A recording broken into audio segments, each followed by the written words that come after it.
we go. And Thursday again.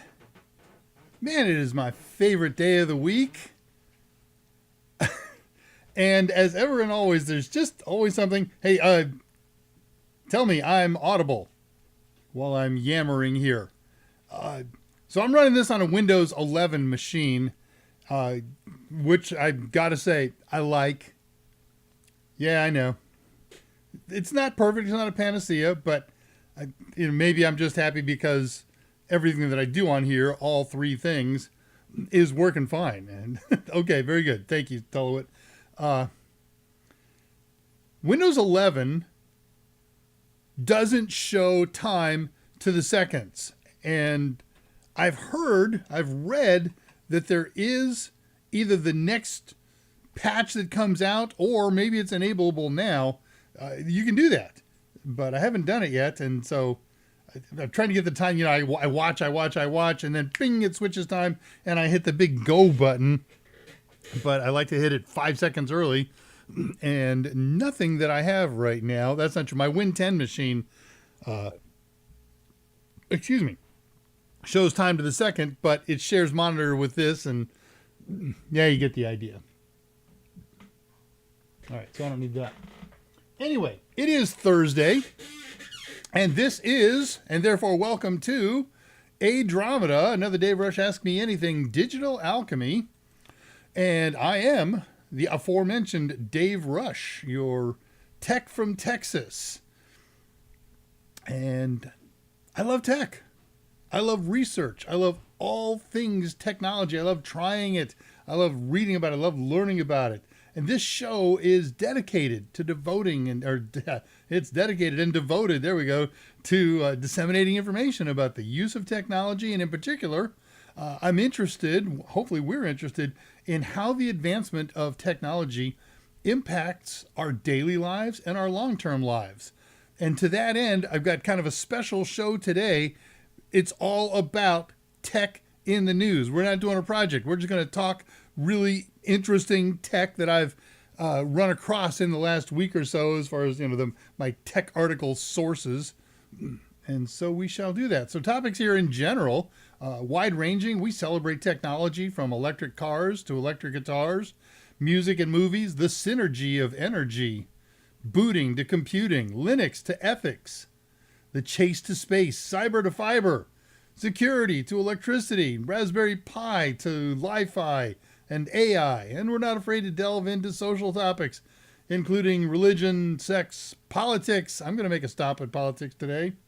And the dreaded COVID. COVID's in the news today, so I'm going to give it a mention. I assume you are wanting your face on the screen. No, I guess I could probably do that. I put that slide up to experiment with this a little bit. So, hey, why not? Let's go face. Poof. Loving OBS. Now that I've got a machine that can handle it, I am learning so much about it. It's powerful. It's amazing. It's wonderful. It's incredible.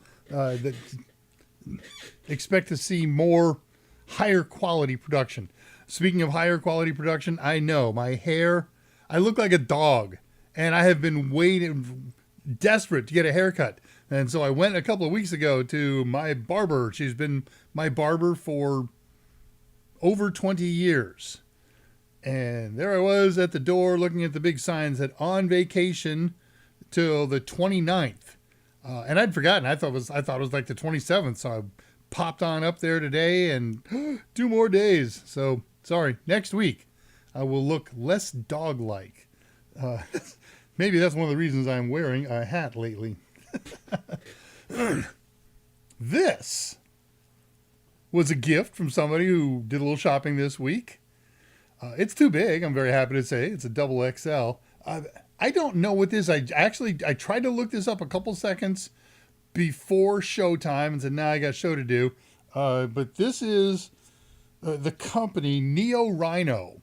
And they do have a website, neorhino.com. And I went to the homepage and it said, sign up for more info. And I'm not going to sign up for more info, at least not right this very second. So somebody look up what Neo Rhino is. Google it. Don't go to their website and see what other people have to, I don't know, go to their website, whatever works for you.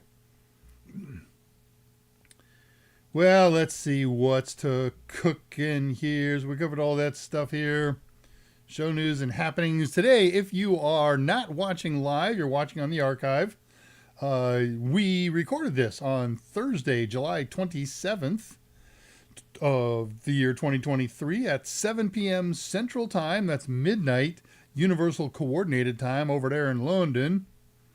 Man, I had an interesting thing happen today with respect to London. I'll share that with you in a moment.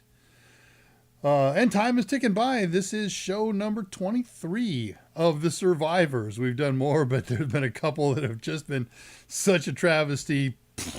Out the door. Quick review, and then we'll get into see who's here and talk a little bit and see what's cooking in the world. So last week, a good show, technically speaking. Content-wise, wasn't bad either. I'm rating it about an 8.5, maybe 9. We took a close look at the ping command and its mixed ability to test a network interface card. And the short result of that is sometimes. It all depends on the network interface card and the driver as to whether or not you can use ping to test it. Now, you can always use ping to ping out to some destination and get a response. If that works, your NIC is working. But sometimes ping can directly test a NIC without communicating out to some external source, and sometimes it can't. So there's no hard and fast rules. And that was kind of my point here. I don't want people to be swayed by these hard and fast statements that some people make. If you want to test your NIC with the ping command, you ping 127.0.0.1, or you ping your own IP address. Because the answer to that is maybe. Maybe not. It's just not universal. There we go. All right, so with the show off and underway, I say to you, eep, op, ork, ah, and flip over to see who's here. Not many people live yet, and that's okay. Tolwood got in first. Oh, why does my system not remember to toggle timestamps? I'll probably toggle them and it'll show up in seconds, huh? Goodness gracious, Patricia Grace popped up almost an hour before showtime. Shared her. Oh, okay. Shared her on. Thank you. So I did something new today with the announcement of the show. I didn't have a show plan up until a couple of days ago. And then I only got around late last night to doing my usual announcement on LinkedIn and the other places. And I was hesitant to do that. We do an announcement last night, and then 6 hours, 12 hours later, we do the "we're going live" announcement.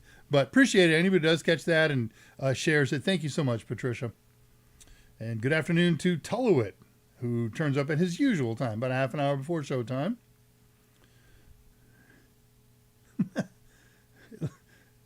Okay, it's like a big half comma apostrophe. And grins. Abu Bakr Al-Hajj. Assalamu alaikum, my friend. Hello, everyone.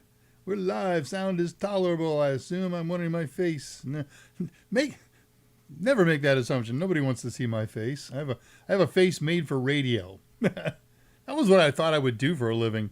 And I still would. I love radio. Thank you for the applause, Abu Bakr. Just checking. Fantastic intro. Thank you. Yeah, I'm going to carry that into something kind of fun and interesting as we go on. Hippie. NeoRhino is an IT solutions company. Well, that's a marvelously vague thing. I kind of got that too. It said something about we manage your IT or we manage your tech, but I didn't know what that means. Does that mean I build out a network and then I bring in some company and somebody becomes my network administrator and somebody becomes my IT infrastructure admin, or what? I don't know. Jason Helms, hello world and tech nerds. If you saw it, if you look deep into the stuff that I put on in announcements, there's always Easter eggs. Many of them are only recognized by you and new faces when I explain this, and then they'll watch for it next time. But always watch for some kind of Easter egg. This week's was tech aficionados. I made a new word. I was going to make it tech aficionados, and I probably should have, because now it just looks like Dave forgot to put a space in between the two words. But there it is. All right, what's going on here? Quick announcement for everybody. The old timers here watching live, they know this, but for people watching on archive and so forth, ADRAMADA, the name of this show, has not only a website, adramada.com, but we also launched a couple weeks ago a Discord server. And I would very much like to invite you to come to it. We don't have any people on there. We are just starting. Here's the link. It's in the chat. And come on over and help us build this out. What we are, I think, this can morph. But as it stands, we are a group of people who like tech. We want to talk tech. We want to do tech. And it's broad ranging. Medicine, paleontology, geology, IT, of course, information technology, and so many more. I'm going to talk a little bit about that more as the evening rolls on, evening for me. I do want to share something with you. I don't like to cross over the show and work, but the rule is I can't do anything about my personal stuff like this show on a work site. Fine, that's the rules. I'm following them. But there's nothing that prohibits me from talking about my work life. And my company, my employer, has a Discord site, which has just grown by leaps and bounds in the last couple of years and even couple of months. And I was on my lunch break today, and I was scanning over Reddit.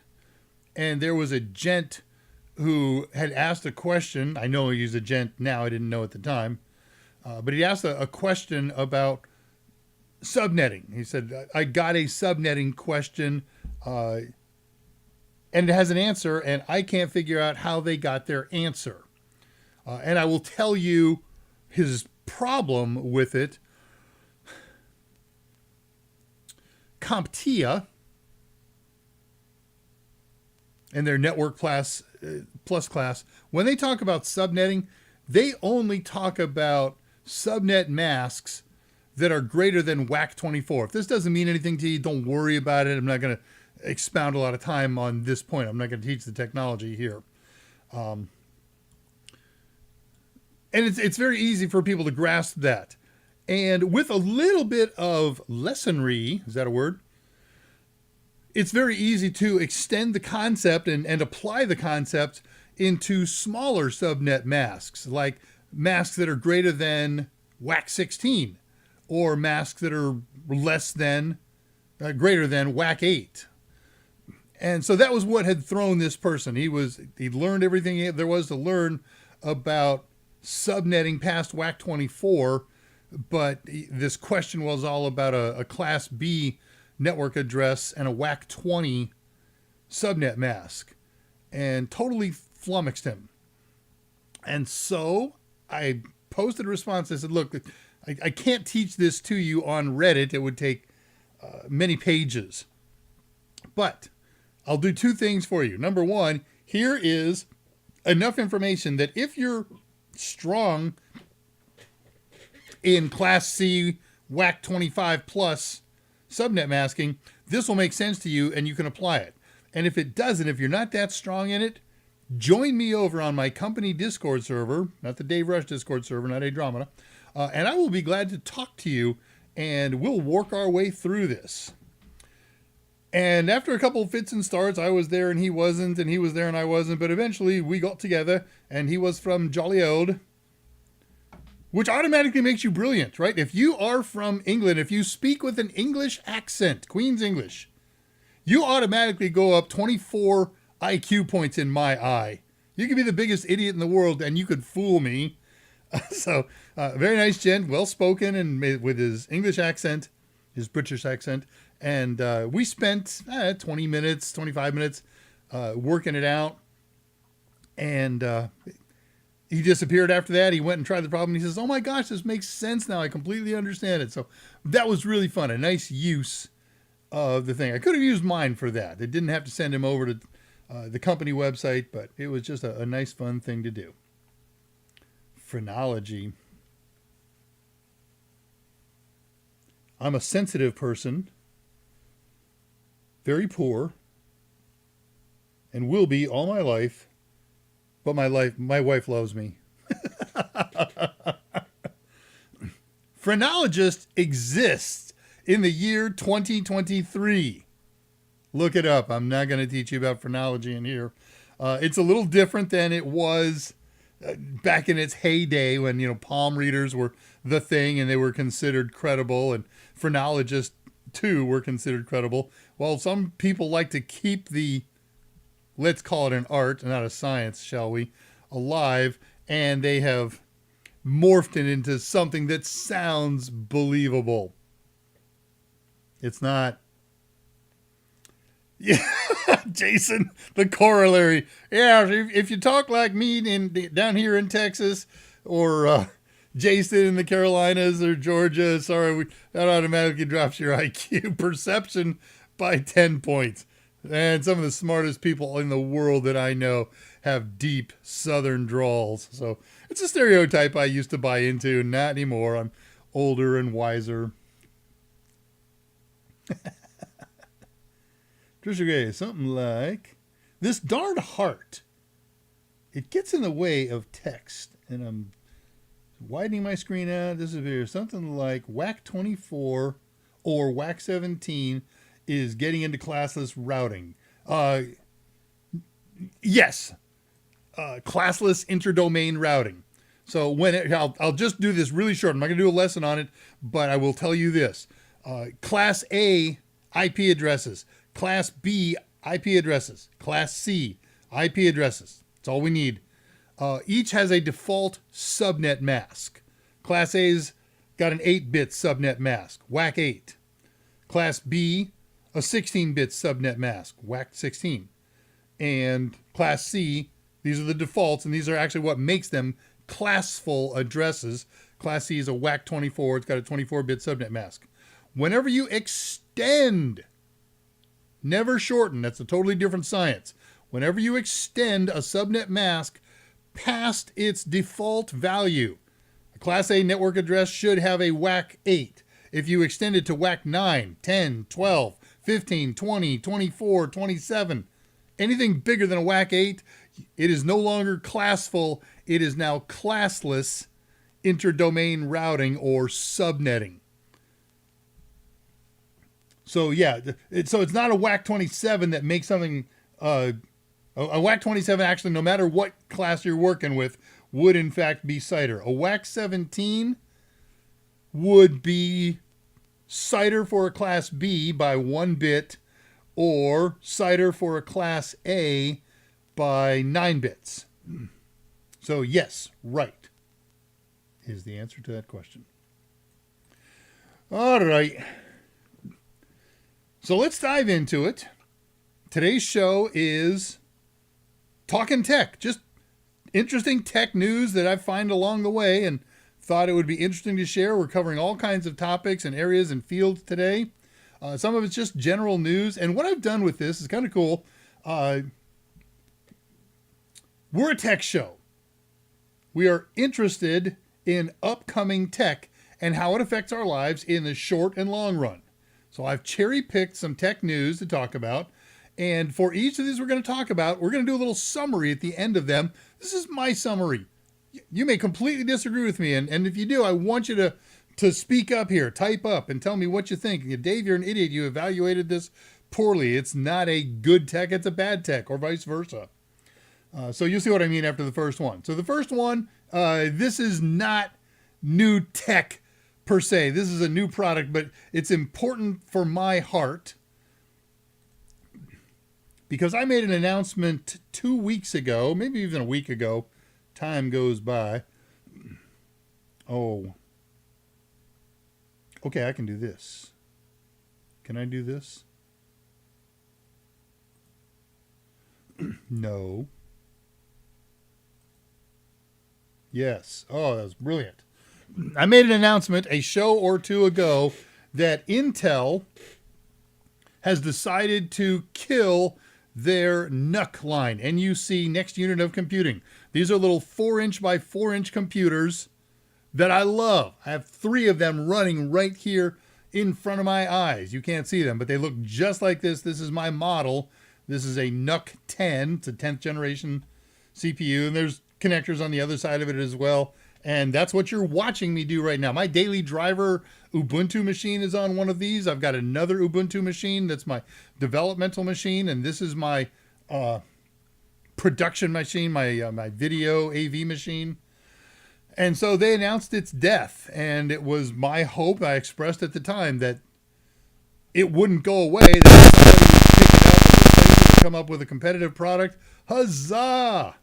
Intel announced earlier this week that its compact and upgradable NUC computers are being discontinued, but now Asus is stepping in to manufacture and develop future NUC systems instead. So Intel's not going to make them anymore. Asus, and they got a non-exclusive license for NUC, which means other manufacturers could come in and make same products and be competitive. So I chose that as my first topic because now I want to expose you to how we're going to evaluate these 4 new techs. Each of them has 4 categories. Is this a good or a bad technology that's up and coming? That doesn't really apply here, but you get the idea. Is the short-term impact good, bad, or indifferent, or I don't know? Likewise, long-term impact. And is the tech that we're going to talk about feasible? So if we're going to rate those on here, this is Dave speaking and only Dave. Is this good or bad? This is good. Short-term impact is good.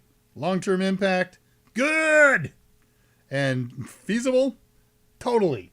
Completely. Asus is a fantastic manufacturer of computers, technology, motherboards, video cards. All of my home-built computers are Asus manufactured, maybe one exception to that, but you get the idea.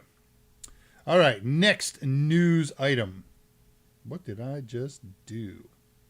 Oh, that. Okay. I posted this as a newsy blurb on LinkedIn, but I thought I'd share it with you. Oracle. As you know, there was a big kerfuffle a couple of weeks ago about Red Hat and some decisions that they made, and it raised a lot of hackles among everybody except Red Hat employees. Red Hat's a Linux distro. And a lot of people brought up Oracle Linux as a possible alternative. I don't have the answer to that. I haven't evaluated it, and I don't have the capability to evaluate it through the eyes of an enterprise system that's running thousands of boxes. But the general consensus is it's a viable replacement. And they were silent for 2 to 3 weeks after all this. When people were talking about them and Oracle should and shouldn't. And finally they came out and they put on their halos and white wings and said, we will never do what Red Hat did. We've got our Oracle Linux. It's version 8 right now, and it's update number 3, and it's wonderful and it's fantastic. And, they were real heroes for that, which is interesting because Oracle has kind of a reputation, deserved or not, for occasionally just pulling the rug out from under users and customers with new fees, new restrictions, licensing limitations, and so forth on their product line. So give you a specific example. Oracle's database, their SQ database, is perfectly free right now. It's wonderful. It's an excellent database. But people, and particularly commercial entities, are afraid to use it because of this reputation that Oracle has. And, when we become fully entrenched and we live and die on Oracle SQL database, they're going to whip the rug out from under us, and suddenly we're going to owe $1.5 million a year for the databases that we're using and the database engines. And so for that reason, alternatives such as MariaDB and others are very popular. Maria in particular, it's a drop-in replacement for Oracle database. It uses the same commands, the same structure. It's a drop-in replacement, and it's FOSS, free and open source software. You can donate to them. You should donate to them if you're using it. So Oracle comes out and says, hey, we're going to be the good guys on this one. We'll never jerk the rug out from under you. Sorry, those words mean nothing to me. How many times have we seen large organizations say that? And then a few years later, management changes and philosophies changes. And, we really can't get along without a revenue stream on that thing. We are going to jack it up. So they haven't yet. And at the moment, it's a good thing. Minutes after they made that announcement and everybody cheered, oh, Oracle's great. They're going to fight with Red Hat. Then they made a new announcement. Java, while not free in the development world, they pay for it. And, as end users get Java free. You're using Java and not JavaScript, but Java. And that's fine. That hasn't changed. However, Oracle completely torqued the fees for Java to developers to the point that they will be paying 2 to 5 times what they're paying now. So they basically pulled a Red Hat, just not with Linux, with one of their other products.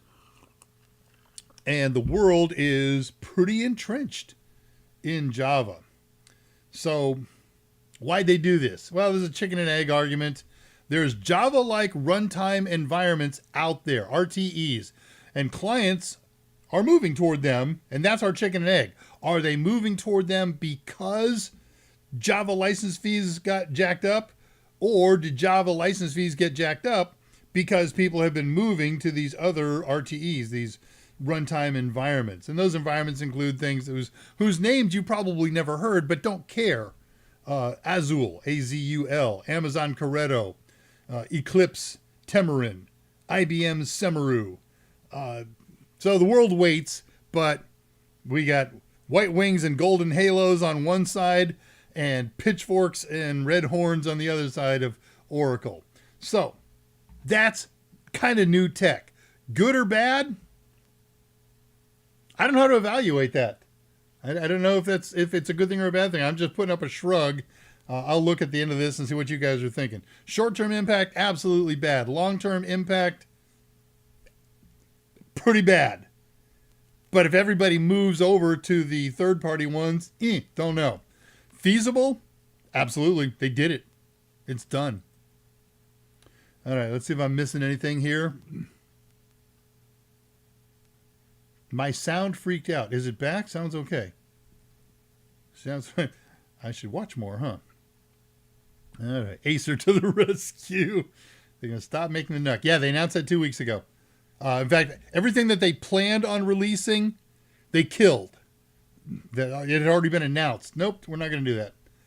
Thunderbolt. Love my Thunderbolt because my Thunderbolt expansion port for that thing has 2 display port connectors and an HDMI connector. So I can get 4 monitors on that thing with my Thunderbolt expansion port, plus all the other goodies that are in that expansion port. It's magic. I'm sorry about the sound, but I'm glad it's back. Anybody else hear static or just me? It was the Acer. Oracle's coming after me. Don't say anything bad about us. Your sounds freaked out. Made it sound like I didn't touch anything. Swear. Gosh, I'm sorry. Affecting sound. Sounds like an electrical wire crossing the audio cable. I'll give everything a wiggle here. But I sure didn't touch anything. I'm not going through my mixer. I'm going through a mixer. Sounds okay. Sounds like aliens trying to ask questions in the show. Sounded like old Space Invaders. Okay, are we back? Is my sound tolerable? Edible? Now I have to adjust my angle and make sure it's pointed to my head. Close enough? Okay, sound is good. Sorry about that. All right, next piece topic.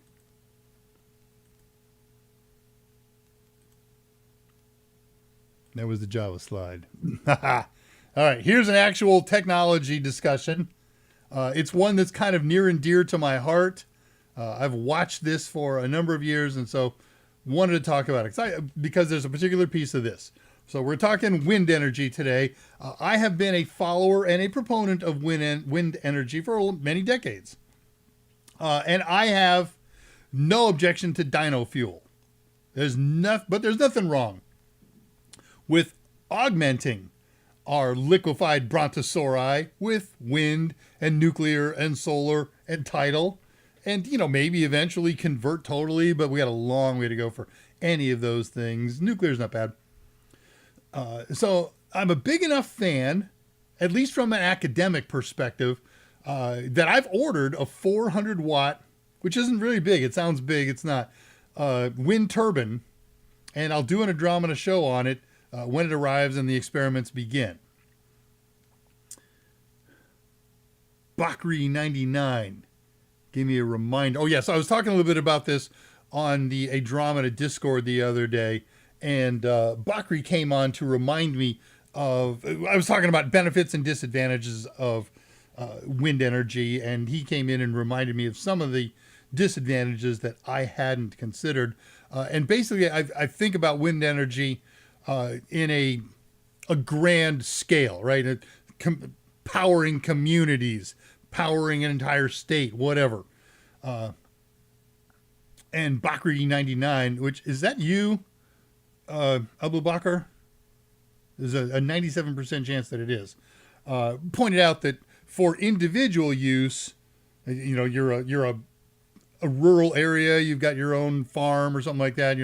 You're off grid and you've got to use some kind of alternative source. Well, there's obviously some fairly hefty downsides to that, starting with calm days. But even large scale implementations can be shut down by natural phenomenon, freezes, right? A couple of years ago, we had that here in Tex, about a year and a half ago. Doldrums, no wind today. Okay, well, no energy then. So it's a backup solution, or it can be used as a backup solution and augmentation, fine. And there's interesting individual uses that are just great. Sometimes how about not running your house in your rural area or your barns or whatever on electricity, but you just run this one turbine to run your well. You pump it out of the ground and pump it into a reservoir whenever there's wind, and there's always water because you can get ahead of that.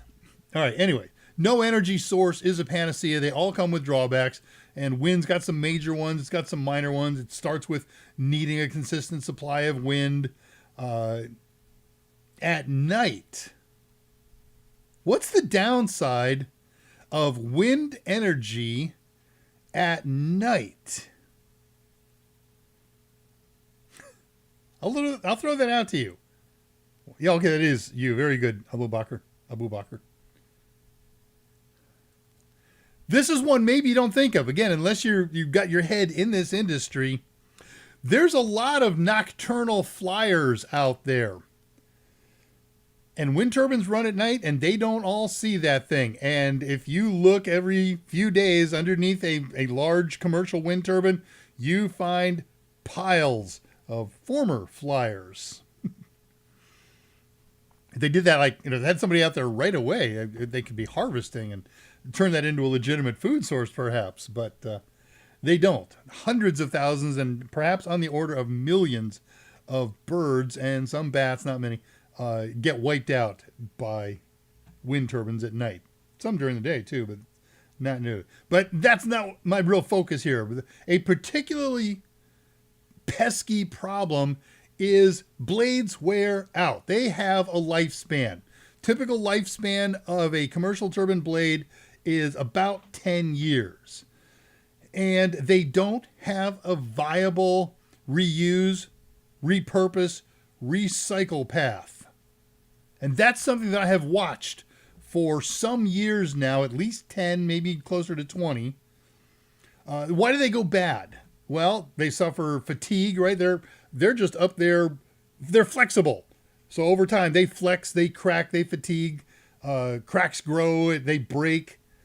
Hitting birds damages it, dents them, that gets cracks going. They erode just from the natural particulates in the air.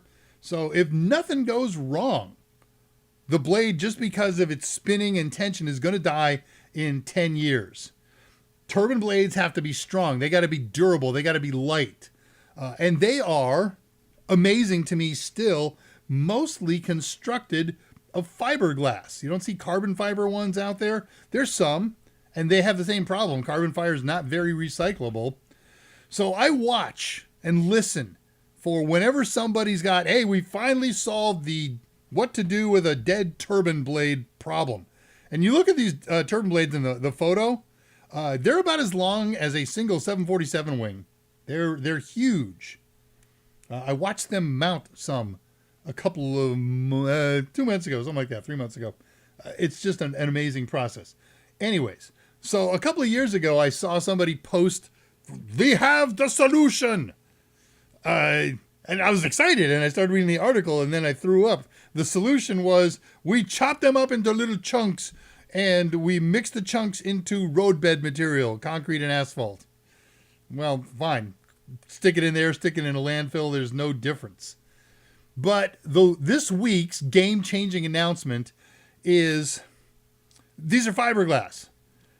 And it has not been either practical or possible to disintegrate fiberglass and resin. People have been working on it for a long time. They've got it. They claim that they have it. We can now dip this in some marvelous new chemical potion, and it will dissolve the resin, which is recoverable. And with the resin dissolved, we can scoop out the fiberglass, the glass fibers, and they can be repurposed into new fiberglass or whatever. So world holds its collective breath. I am excited. The research was published in Nature, the publication Nature. This is the premier peer-reviewed research publication for physicists. So it starts with good genealogical legs. The world waits to see if it becomes commercially viable, but if so, this could, not just wind turbines, anything that's fiberglass now has a possible path for reuse or recycle. So, is it good or bad? My eyes, absolutely good. Short-term impact, probably not much. It's research. We've got to get adoption by recyclers who want to do this and who can afford to put it all together and understand the tech. I don't know how long that is. So I'm calling this long-term impact pretty good. But there will probably be improvements before it gets into commercial production, or it'll improve rapidly after commercial production. Feasibility, I don't know. I don't know how they scale the research that they've done into commercial operations. So, I don't know. What's all this lightning?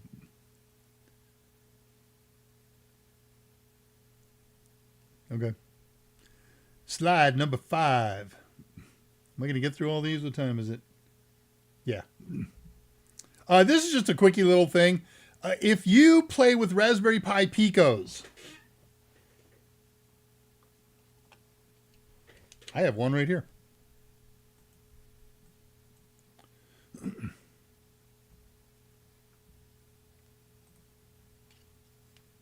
There's a Raspberry Pi Pico over here.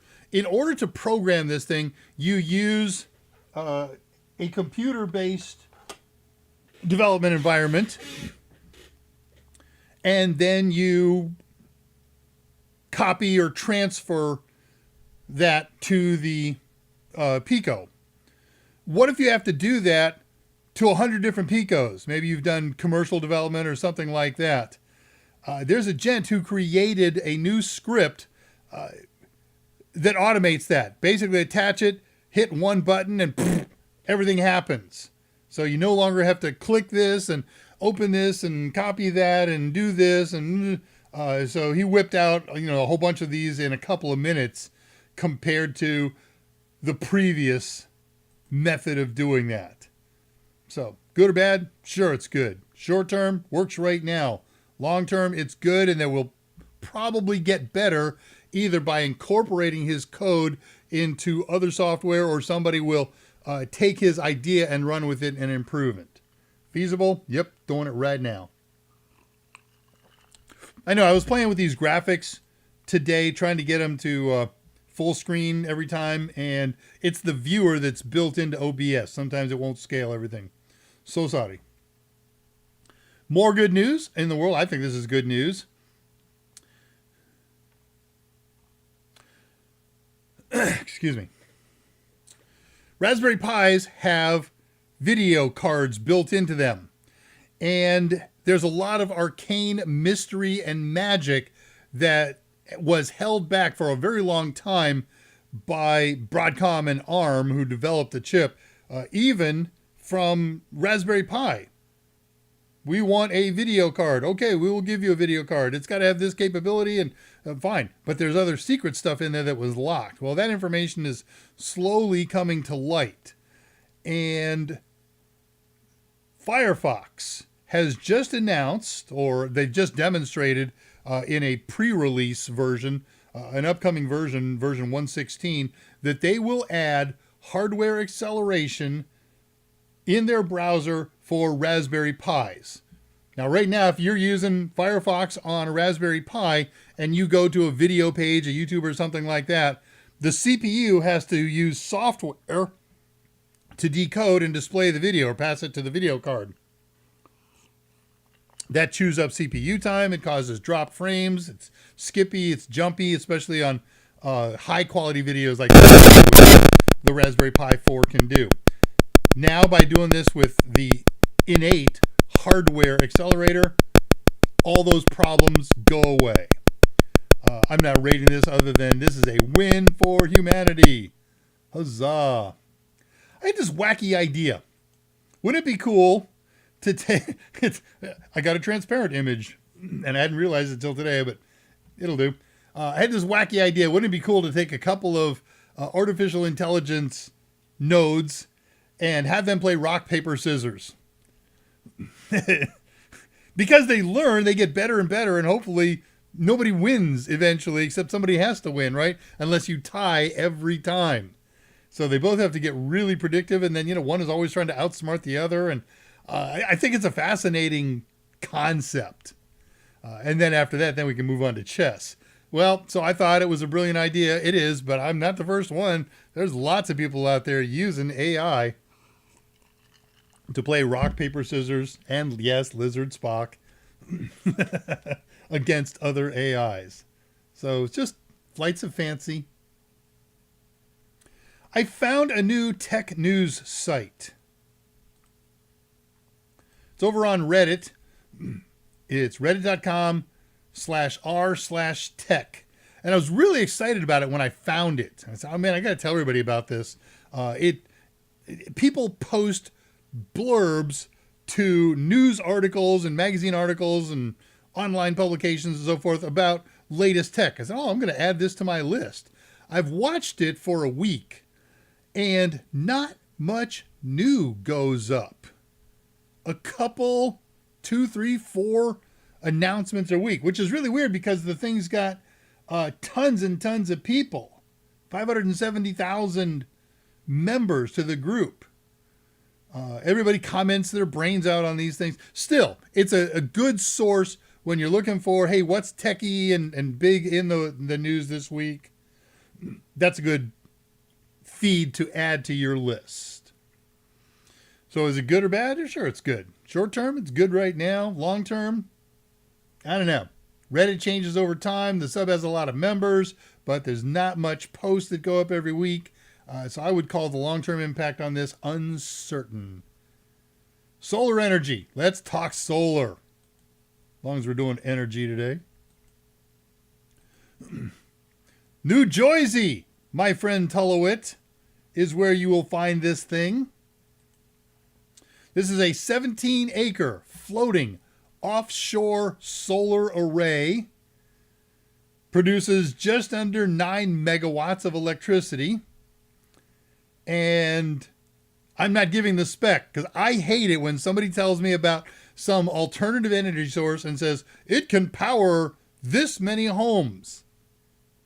Sorry, not for, I like the idea of 8.9 megawatts. You can do with that what you will. Power a home, power a factory, run a desalination plant, whatever. So it's a pre-production prototype, and it's a first step. It's got a lot of obstacles to overcome. Number one, it's designed to not be in a pond like this. This is salt water because they're developing, but it's, it's not open ocean. And saltwater corrosion is a problem. So they're going to have to deal with that. They're going to have to deal with heavy weather. They're going to have to deal with the impact on sea life, plant and usually don't care about that stuff. But this one, in order for this to be viable, they got to have a lot of coverage. So I think that's worthy of consideration here. So is it good or bad? Yeah, and the concept is really good. Short-term impact, bad. A lot of development to go before this is viable. Long-term, if they overcome the obstacles, this is a good one. But feasibility in its current state, it is unfeasible. It's prototypical, and that's fine.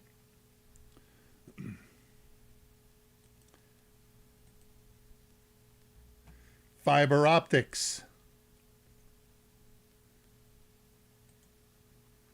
This is a 19-core multi-mode, therefore. If it's got more than one core, it's multi-mode.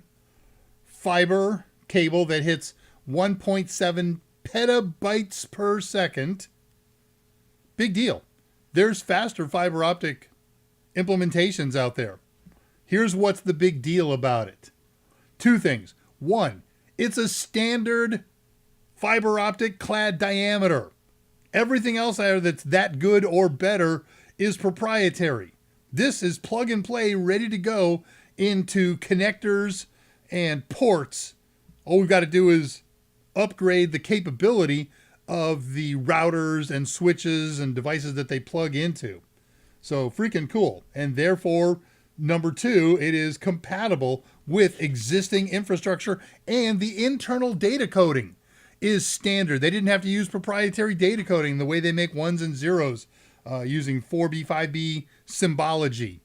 Another day.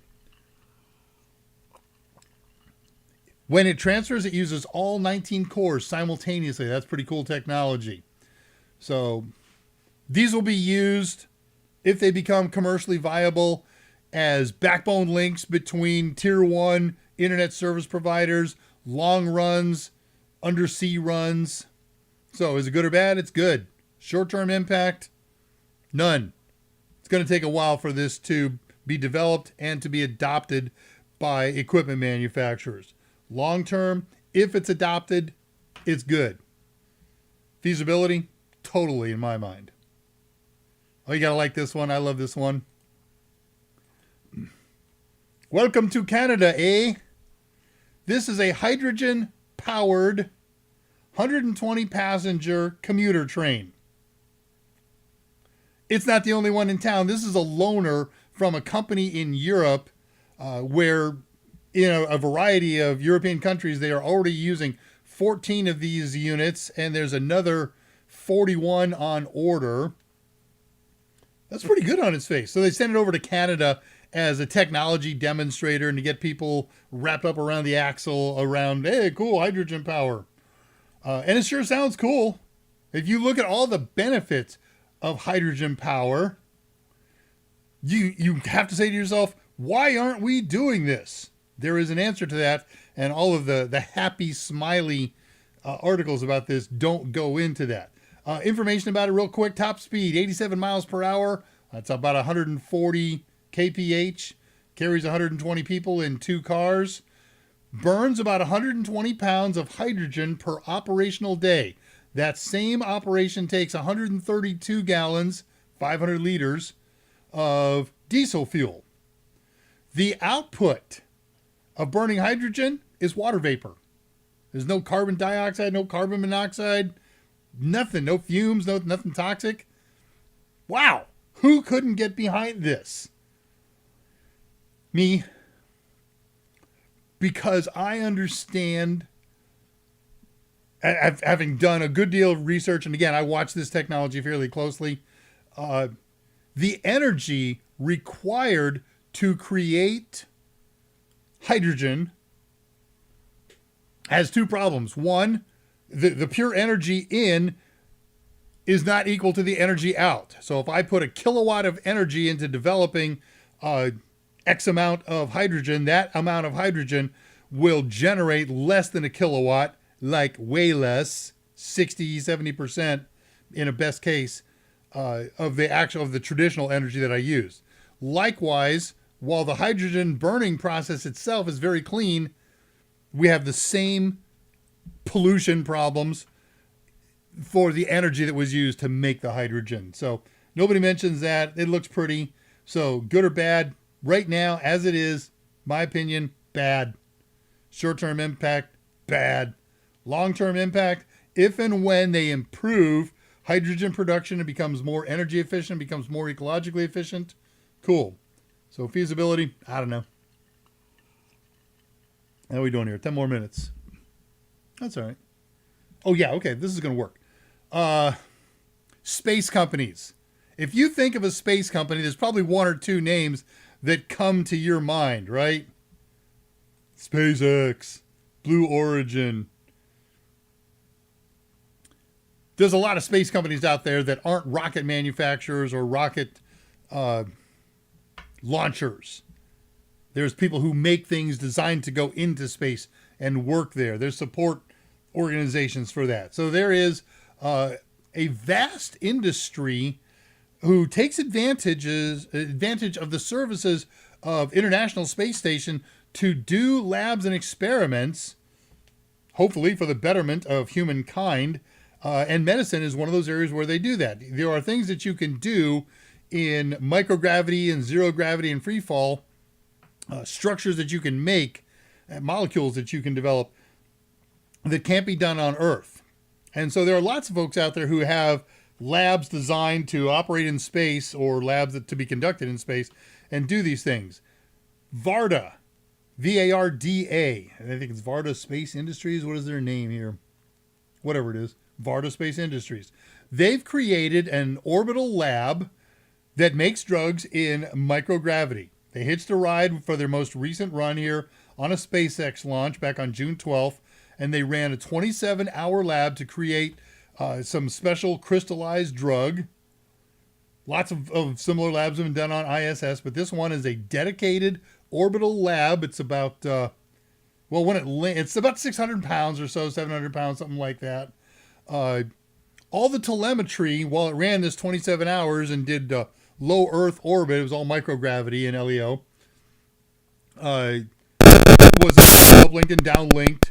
But it was, I don't know, I don't have a sense if it was completely automated or if the processes were controlled through uplink telemetry and got results from downlink. I don't have a feel on that. But what's really cool, the thing ran its lab for 27 hours, and good or bad, if it crashes, they got the information that they need. They got the test completed, but it's still orbiting, and they're going to bring it down and hopefully extract the results.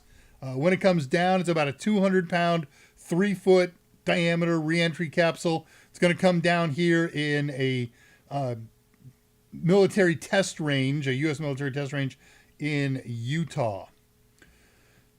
If it works, and even if it doesn't, it's a good step. But good or bad? Absolutely good. Let's put labs in space. I don't know why they have to leave it up there so long, but whatever their rationale is. Short-term impact, this is a technology demonstrator. So short-term, interesting, but it's prototypical. Long-term, good. Lots of challenges. Space is hard. Space is hard. So feasibility, I don't know. But they're not the only ones in this game. All right, here's something for us. All of us who are tech weenies and in the IT side of the world. Intel just announced 2 new improvements to the world. Built into Intel and AMD CPUs are code books, plural. There's the main, this is how I operate code book. And then there's security code books. And there's code books that are used for virtualization. And there's code books for all kinds of things. And there's one that's for advanced performance extensions. Well, they have just made 2 changes to the APX standards and code books. It's coming out in the next generation of chips. Some of you know this term. If you've gone through A+ training, you may have heard the term general purpose registers. There aren't many general purpose registers in even the most advanced Intel and AMD computers. 16 of them. We started with 4 back in the day when the original CPUs came out, and they've only grown in these 30 some odd years to 16. Well, they're going to double them. They're going to 32. That means less juggling of data between the registers. It's like if you kept notes on, one-word notes on Post-its, and you had 16 Post-its all your life, and somebody said, hey, good news, I got 16 more for you. You're going to be able to do a lot more with that. And they made some other changes, but that is, in my mind, the biggest one. Good or bad? Freaking good. Short-term impact? Good. Long-term impact? Good. 32 is good for long future, and it's a harbinger that says they may go more. Feasibility? Totally. All right, I'm doing this one. How much time have I got here? 4 minutes. I'm doing it. We have ended cancer. We ended cancer as we know it. That was the announcement day before yesterday from the White House. Also from the same White House, COVID has killed over 100 Americans. So keep Theranos in mind as you hear these things. All right, that's all. I could go expound on that all day. If Scarhart's here, he's going to send nuclear missilery from his house up to my house for that. Inkscape, vector graphics, utility of choice, free and open source. It's wonderful. I do all kinds of things with it. It just upgraded from, turned out I was a couple upgrades behind, so I upgraded this week from 1.1 to 1.3. Lots of cool new features and shape management and shapes. And I mentioned this last week when we talked about online raster to vector converters. I have never used this in vector mode. And having said that and found it in research, I said, you know what? Because of the stuff that I'm developing right now for swag, vector graphics are important. My printer has to be able, the person printing on my behalf, has to be able to expand and shrink these without them becoming pixelated. So I did a lot of vector graphics this week. You'll know vector graphics on websites, right? They always look good if you have a big monitor or a little monitor or whatever. The graphics on those are called SVGs instead of PNGs or JPEGs or something like that. All right, that's all of the stuff. A couple more notes here just to close things out. I mentioned this a week ago or so. We've done a lot of development. Here comes the rest. ADRAMADA has swag. I got one more to develop, and then I start sending it off to the printer, and I'll give you guys order information. I have 3 graphic designs that I've developed, and these are all going to be just shirts in the beginning. So we've got my little poke fun at Red Hat. This is the banner on the ADRAMADA site and on the show here. This is just, what did I just hit? Oh, okay, this. That's the one we had up and running at the beginning, just the ADRAMADA, right? If you haven't figured this out, this is Andromeda, and then we chop out the second letter of it, so ADRAMADA. So the shirts are going to look something like this. I haven't picked all the choices yet. I know you can't see them very clearly right now. I'll fix that in just a second. You can see, red is going to be a bad choice for the ADRAMADA logo. It disappears in here. And there was another one I saw that was a really bad choice for something or other. Do like the black ones. So here's all of the, what is there? So 18 shirts. I'm just going to zip past them here. So these will be the initial offerings. There is one other offering I need help with. We need a shirt that says or represents buzz, buzz, buzz, grind, grind, grind. I need your ideas. Come on over to the Discord server and help me design and develop. Please let me entertain me. I just saw one other thing. Oh, yes, I'm going to put up the link one more time for the Discord server. Bing.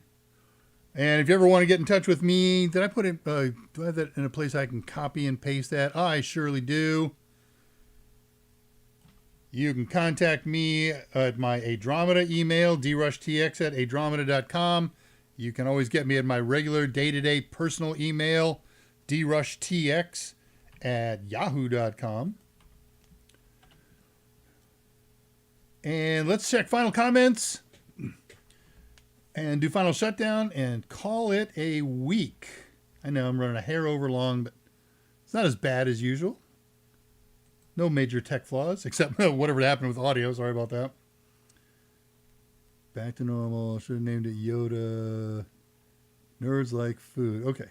Oh, the sound came back. All right. I'll work on that this week. I'm terribly sorry. Wait until they release Yoda Byte. So you got a bit, nibble, byte, kilobyte, megabyte, gigabyte. I'm sure you meant gigabyte, terabyte, and cookies. Nerds like food and taking alt energy, talking alt energy. Surprised Jernigan's ears didn't perk up. Yeah, I haven't checked in with him in a week or two.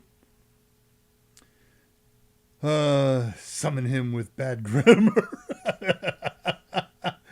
I think he catches a couple of these on archive. He'll see that. Should have named it Yoda Byte. I like that. Now we've got Buddy Rich sounds. I think audio glitches are from Dave's PC becoming sentient.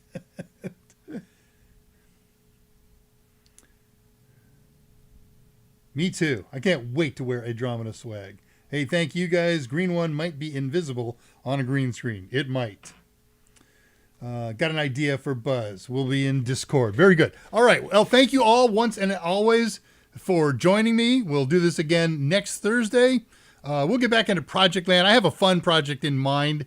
We can do it on Pi. It's going to be a Linux project. How's that? And it's just going to be pure fun. If you play with Linux at all, if you got a Linux machine, you're going to be able to do this, and you're going to have a blast with it. I promise. And so with that, we'll close things down. I wish you a great rest of the week, all one day of it, and a good weekend. Take care of each other. Take serious steps to stay healthy.